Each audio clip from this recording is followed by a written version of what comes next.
Welcome back to my YouTube channel. तो आज हम बात करेंगे बिहार एसएससी का प्रीवियस क्वेश्चन और साथ में बिहार डीएलएड या बिहार बीएड या फिर बिहार पुलिस का तैयारी करते हैं। तो ये आपके लिए स्पेशल एपिसोड है। तो इसमें क्या है, साइंस वाला पोर्शन रहेगा।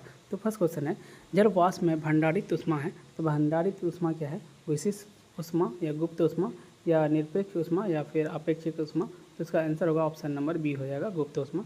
उसका नेक्स्ट क्वेश्चन है, विक्षेपण बल की खोज सबसे पहले किसने की थी। विक्षेपण बल, तो विक्षेपण बल की खोज जो किया था वो ऑप्शन नंबर ए हो जाएगा, कोरिओलिस ने किया था। उसके नेक्स्ट क्वेश्चन है, वायुमंडल में ओजोन परत का ह्रास मुख्यतः किया जाता है। तो किसके द्वारा किया गया था, तो कौन सा गैस के द्वारा। तो यहाँ पे याद रखना है ऑप्शन नंबर ए है, सल्फर डाइऑक्साइड या फिर नाइट्रोजन डाइऑक्साइड या फिर हाइड्रोजन सल्फर द्वारा या क्लोरोफ्लोरोकार्बन द्वारा। तो इसका आंसर होगा जो ऑप्शन नंबर डी हो जाएगा, क्लोरोफ्लोरोकार्बन के द्वारा। उसका नेक्स्ट क्वेश्चन है, निम्नलिखित में से कौन सा एक विशालतम ग्रह है। तो बृहस्पति है या शुक्र है या शनि है या यूरेनस है। तो ये है ना, विशालतम क्या होगा, जुपिटर हो जाएगा, यानी बृहस्पति हो जाएगा। ऑप्शन नंबर ए हो जाएगा यहाँ पे। उसके नेक्स्ट क्वेश्चन है, अमरबेल है। अमरबेल क्या है, अमरबेल क्या होता है कि कोई भी प्लांट के ऊपर में, जैसे ज़्यादातर वो बैर वाला पेड़ होता है उसके ऊपर में वो पूरी तरीक़ा से छा जाता है। तो ये है आंशिक तना परजीवी, तना तो है ही वो, और या फिर दूसरा है पूर्ण तना परजीवी या आंशिक मूल परजीवी या फिर यहाँ पे पूर्ण मूल परजीवी। तो बताइए इसका आंसर क्या होगा। तो इसका आंसर होगा ऑप्शन नंबर बी हो जाएगा, पूर्ण तना परजीवी होगा, ऑप्शन नंबर बी हो जाएगा। उसका नेक्स्ट क्वेश्चन है, पादपों और प्राणियों में ये अंतर है कि पादपों में चलन होता है या उपाचय होता है या स्थानगत वृद्धि होती है या अपचय होता है। तो बताइए पादप और प्राणियों में क्या अंतर होता है।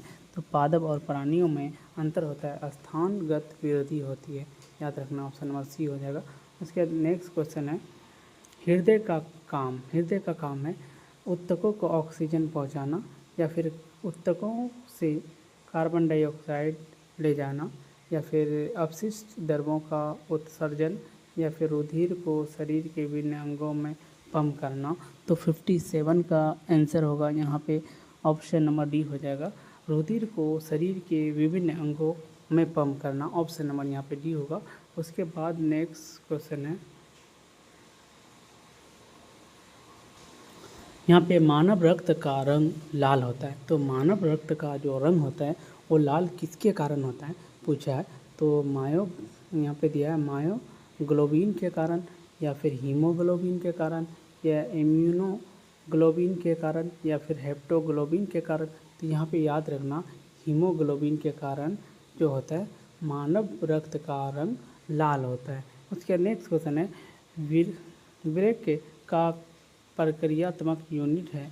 तो क्या है, तंत्रिका कोशिका या फिर ग्लोमेरुलस या फिर विरकाणु नेफ्रॉन या मूत्रवाहिनी, याद रखना है। 59 का आंसर हो जाएगा ऑप्शन नंबर सी हो जाएगा, यहाँ पे नेफ्रॉन हो जाएगा, विरकाणु हो जाएगा। यहाँ पे नेक्स्ट क्वेश्चन है 60, निम्नलिखित में से किसे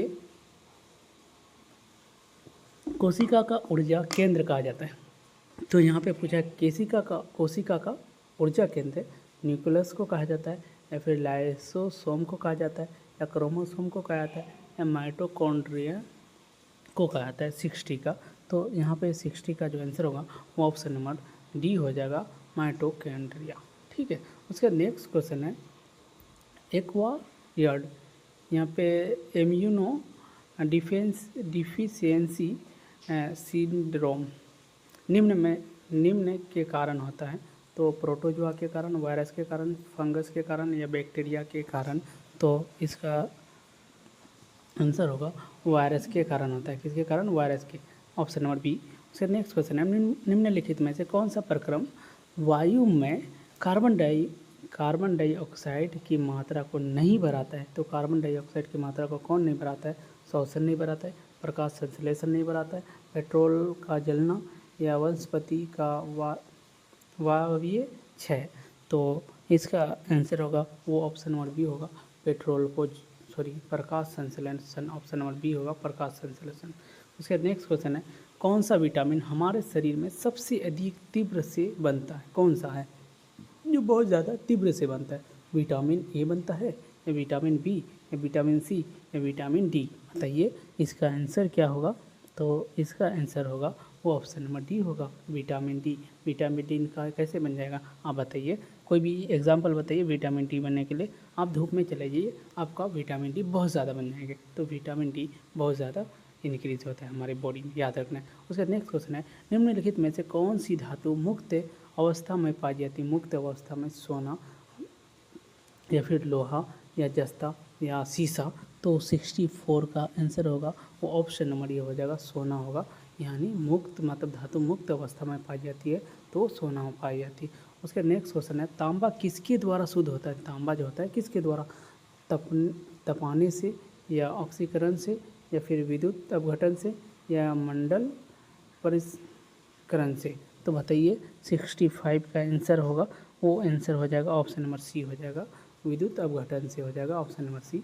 उसके नेक्स्ट क्वेश्चन है निम्नलिखित में से कौन सा एक खाद्य पदार्थों के संरक्षण के रूप में प्रयोग किया जाता है? तो सोडियम बेंजोइट के द्वारा या पिक्रिक एसिड के द्वारा या ग्लिसरीन के द्वारा या सोडियम क्लोराइड के द्वारा? 66 का आंसर होगा ऑप्शन नंबर ये हो जाएगा, सोडियम बेंजोइट के द्वारा। उसके नेक्स्ट क्वेश्चन है उच्चतम आयनन ऊर्जा वाला तत्व है कौन है? हाइड्रोजन या हीलियम या लिथियम या सोडियम? तो 67 का आंसर होगा ऑप्शन नंबर बी हो जाएगा, हीलियम हो जाएगा। उसके नेक्स्ट क्वेश्चन है कार्बन डाइऑक्साइड है अपचयक है या उपचयक है या निर्जलीकरण है या विरंजन कारक है? तो 68 का जो आंसर होगा वो ऑप्शन नंबर सी हो जाएगा, निर्जलीकरण कारक हो जाएगा। उसके नेक्स्ट क्वेश्चन है किसी तत्व के परमाणु का परमाणु क्रमांक 17 है तो द्रव्यमान 36 है तो उसके न्यूक्लियस में न्यूट्रॉन की संख्या कितनी होगी? तो बताइए न्यूट्रॉन की संख्या कितनी होगी? तो इसका आंसर होगा वो ऑप्शन नंबर बी होगा। इसको क्या किया जाता है जब अगर तुम क्या करोगे 36 को 17 माइनस कर दोगे तो 16 से मतलब 7 गया तो कितना हो गया 9, यानी यहाँ पे बचा कितना 1 2 2 से 1 गया तो 19। तो इसका आंसर होगा ऑप्शन नंबर बी हो जाएगा। उसके बाद नेक्स्ट क्वेश्चन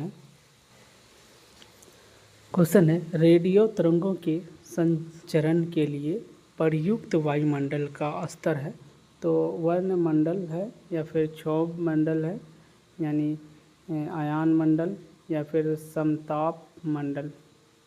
तो इसका आंसर होगा वो ऑप्शन नंबर सी हो जाएगा, आयन मंडल हो जाएगा ऑप्शन नंबर सी।